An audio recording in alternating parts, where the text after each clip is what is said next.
还好，不过多时，一朵白云自水神府的方向飞来，其上站着那一道修长的身影，同样列入了门童之列。天庭金鹏元帅，凤族大神通者金翅大鹏，此刻化作一名儒雅的青年，站在了殿前最显眼的位置，帮花枝招展的季无忧分担了大部分的注意力。洪荒并不是单纯的看脸，给强者的关注会更多一些。又听仙乐响起，10多位乐工乐师在殿内奏起仙乐，伴着乐声飞来100名嫦娥，他们在大殿左右分列，而后轻摇慢舞，长袖依依，增添诸多美色。临近正午时，瑶池又有数百仙子赶来，端着一只只托盘，其上摆满了珍馐美味，瑶池佳酿。仙子们齐齐施法，让这些玉盘玉碟酒樽自行悬浮于殿内的云海之上，在外围缓缓流动，随来客享用，也让这次大典的组织成本直线上升。又半个时辰后，宾客增速放缓，开始有大批成名高手现身。突听殿外传来一声锣响，一身银白战甲的便装到了台阶前，对着尚在天边的白云高呼：截教明示，金鳌岛10天君到。殿内殿外，众仙齐齐看去，却见远处云上以秦天君金光圣母为首，10天君齐至天庭太白宫。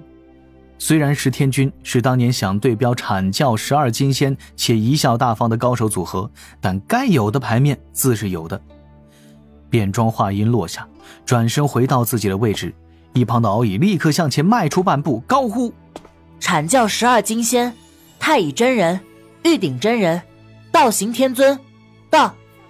此话一开，这2个天庭小将就开始交替呼喊：截教明示，九龙岛4仙士到。阐教福德金仙云中子到。截教外门大弟子琼霄仙子、碧霄仙子到。阐教12金仙赤金子上仙、南极仙翁上仙到。截教圣人老爷随侍仙、乌云大仙、毗卢仙到。一声声一句句，阐截2教似是在争强好胜，比一比谁来的高手更多，哪个来的高手更强。金翅大鹏鸟和季无忧看的是颇为担心，还真怕便装和敖乙喊着喊着突然就打起来了。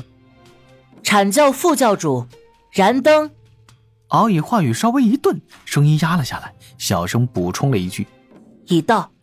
便装又见到远处飞来3道倩影，刚要来精神的他立刻被那般凌厉无比的道韵震得道心轻颤，认出云上来人，连忙呼喊：截教内门大弟子金灵圣母、武当圣母、龟灵圣母到。言罢，便装还对着敖乙挑了挑眉角，宛若自己赢了一样。敖乙却胜券在握的一笑，扯着嗓子高呼：截教外门大弟子云霄仙子到。这一声当真是惊动了里里外外，瞬间将所有的注意力聚向了天边位置。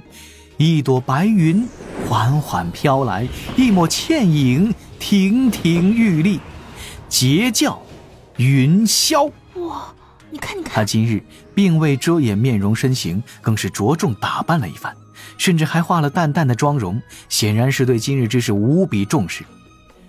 一双碱水眸，流云水袖衣，眉间蕴造化，天地绘灵秀。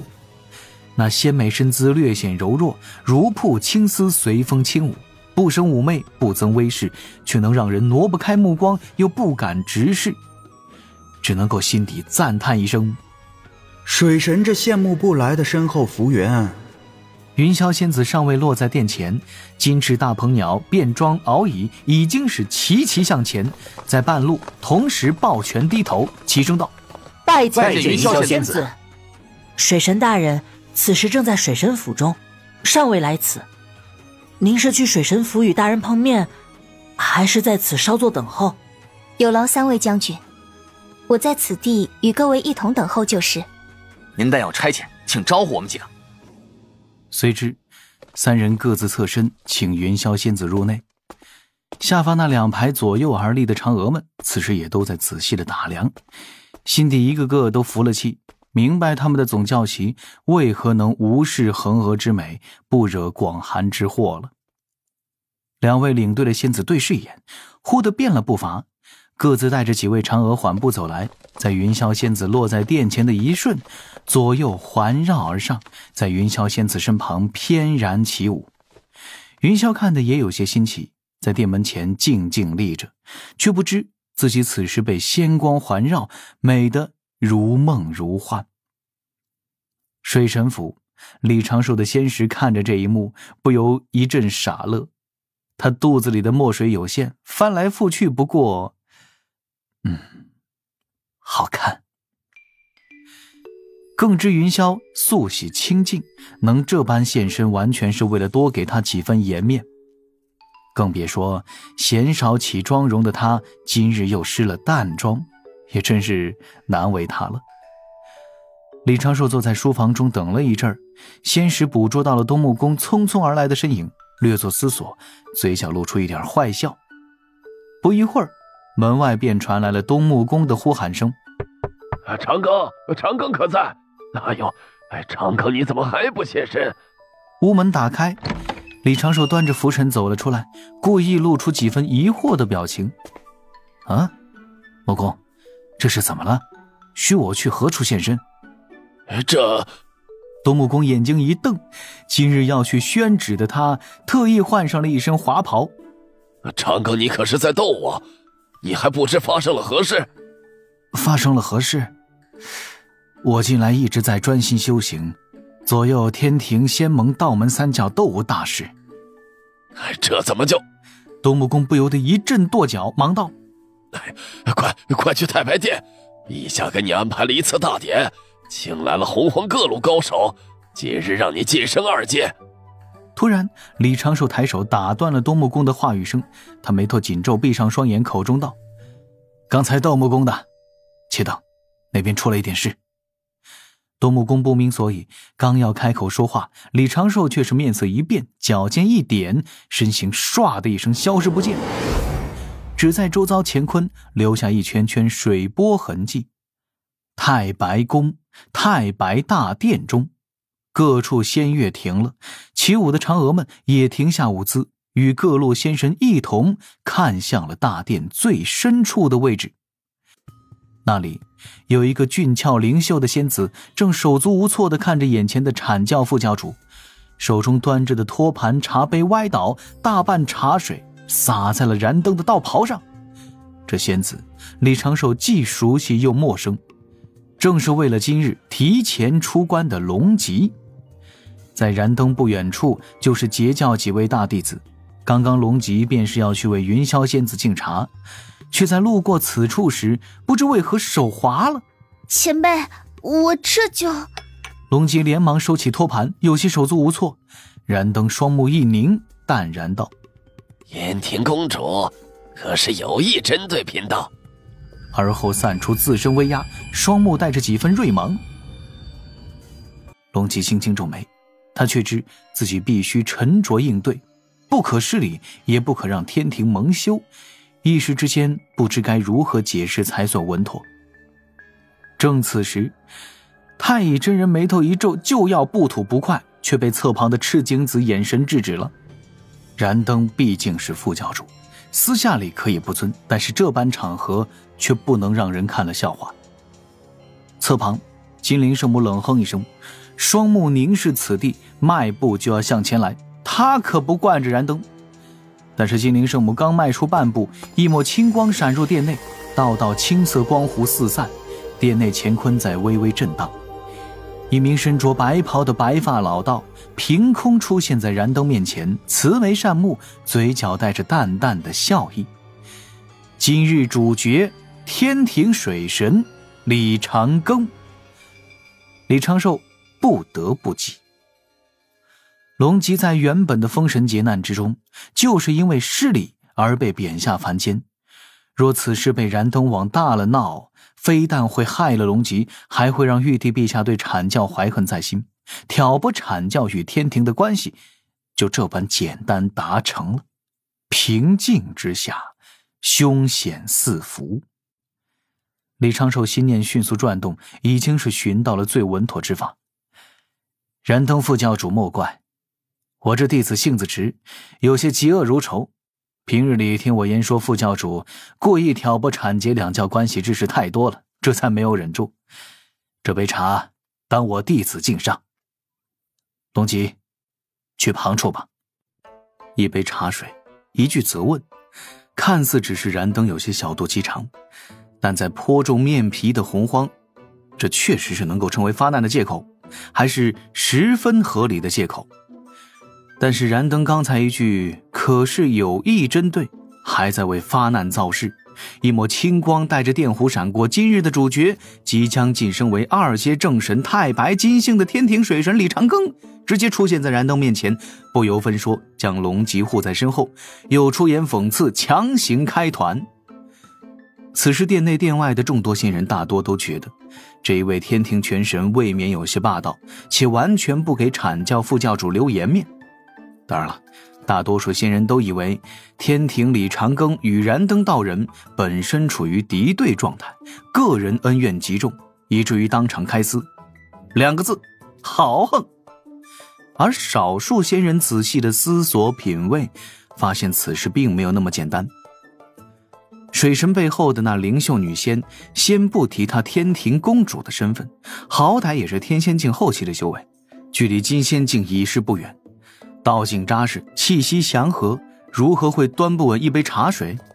此时根据每个仙人对局势理解不同，对燃灯道人了解不同，考虑深度可以分为3、4、5层。考虑到第3层者，觉得这是燃灯因个人恩怨想故意给水神和天庭一个下马威。考虑到第4层者，觉得这有可能是旁人算计，想让阐教与天庭的关系恶化。能够考虑到第5层的仙人已经是凤毛麟角，都知燃灯屁股早已经坐歪的截教大弟子，阐教少数高手，他们觉得燃灯是在故意给天庭玉帝下眼药，借机搞事。而李长寿就不同了，他看到了负3层。抛开表象看本质，这其中有一个很麻烦的核心问题。当代天帝的亲生女儿在天道序列中应该占哪个位置？龙吉并没有神位在身，在天庭只属于散仙。玉帝不同于人间的帝王，子嗣并没有成为下一任天帝的合理性。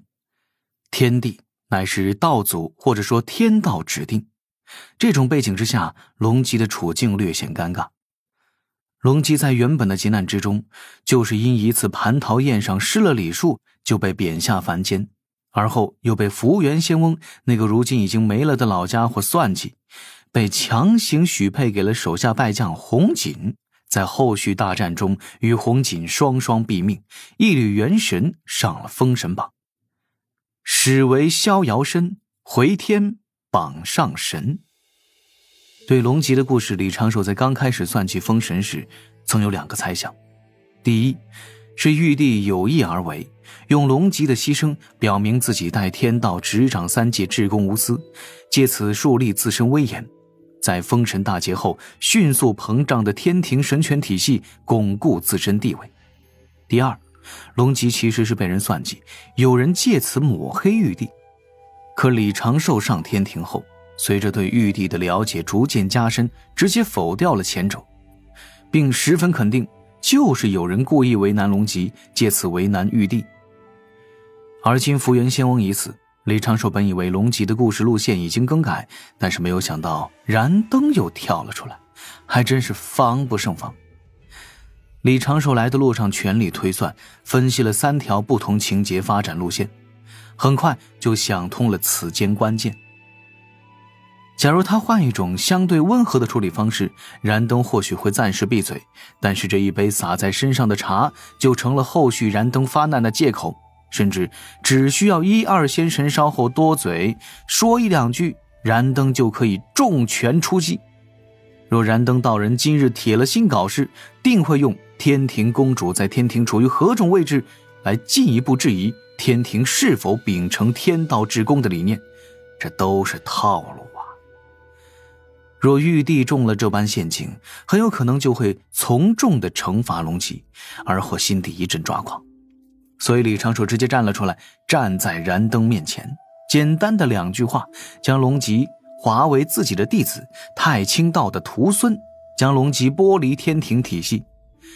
自家的弟子在天庭中行走，协助自己处理天庭事务，这有何不妥？毒死燃灯后续发难的借口，这是其一。李长寿顺势帮燃灯副教主做一做宣传，解释一下自己厌恶燃灯是因燃灯挑拨阐节2教的关系，从而保全阐教颜面，这是其二。除此之外，李长寿还有更深的考虑。玉帝的性情。李长寿其实一直在观察玉帝，了解玉帝。玉帝是与天道关系最密切的生灵，他因此也得出了很多感悟。自玉帝在东海海眼上一跃，李长寿就开始担心玉帝的性情是否会被天道影响，渐渐发生变化。今日的玉帝身着白衣，有身为天帝的责任感，有建立3界公平秩序、庇护弱者、限制强者的宏伟愿望。